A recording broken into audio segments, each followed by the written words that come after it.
Hello everyone, welcome back to another video of Drinkard Brews. Today's video is going to be about Revised 40. I want to take another look at revised commons that are benefited by the unlimited common rule in the format. Here's some information about the Revised 40 rules.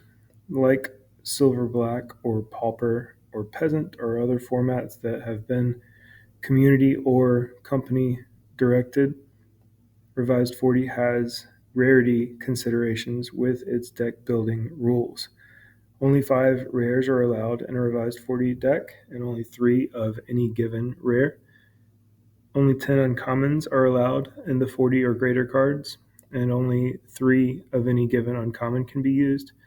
But you can use any number of commons with the exception of Lightning Bolt and Curd Ape.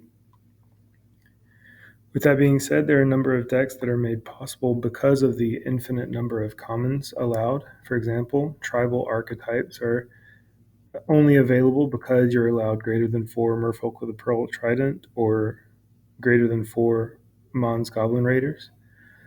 Additionally, Enchantress is a possibility in Revised 40 because you may use any number of wild growths, and Stone Rain, Land Destruction, is a viable archetype in the format as well. And otherwise it wouldn't be as effective at disrupting the opponents if you're limited to 4 Stone Rains. Each of these decks, though, already is an established archetype, and so I wanted to look through revised commons and give them, as I said, a second look to see what new archetypes are created and unique to the format. And which is the first common that comes to mind? Well, another question I could ask is, what matter of man is it that can summon up fire without flint or tinder? Of course, the answer is Tim, as some call him. So, Prodigal Sorcerer is troublesome for a deck that wants to play Royal Assassin or Llanowar Elves, Birds of Paradise, and other 1 toughness creatures. But when Prodigal Sorcerers come out in multiples, they can be particularly problematic for a number of decks. Usually, though, Prodigal Sorcerer is a 1-of in a 60 card or greater deck, and I want to see what happens when we don't have just 4 in a deck, but we have 4 on the battlefield at the same time. Then what will the opponent even play through that? They could play a Crawl Worm only to see it defeated, and they could potentially play Serra Angel to see it defeated, or they could elect not to play anything at all and take 4 damage to the face. And so that's the ideal game state where the only thing on the board is our Prodigal Sorcerers, and the opponents are stuck between that rock and hard place.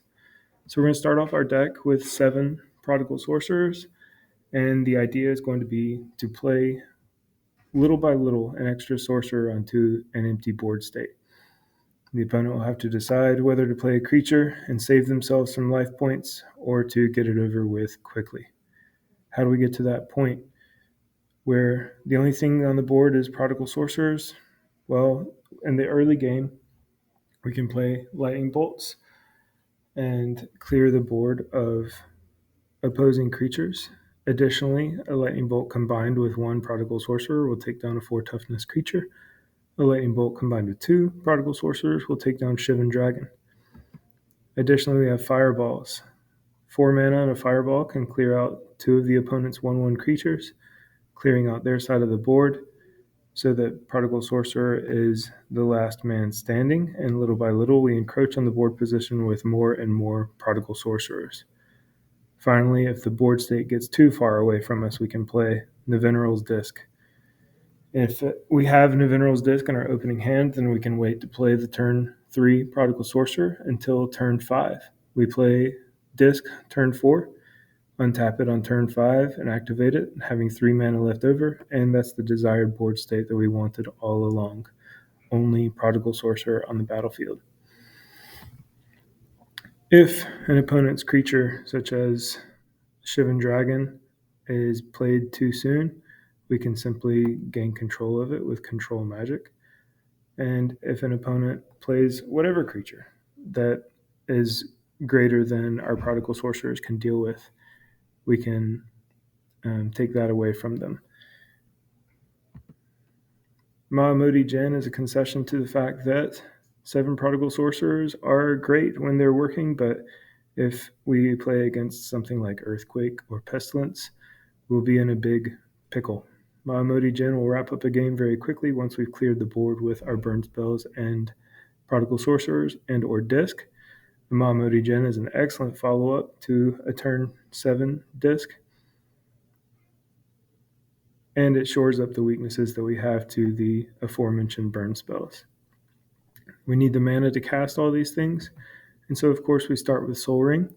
The turn 1 Soul Ring will allow us to play a turn 2 Prodigal Sorcerer and get that rolling, unless we see Disc on our opening hand as well.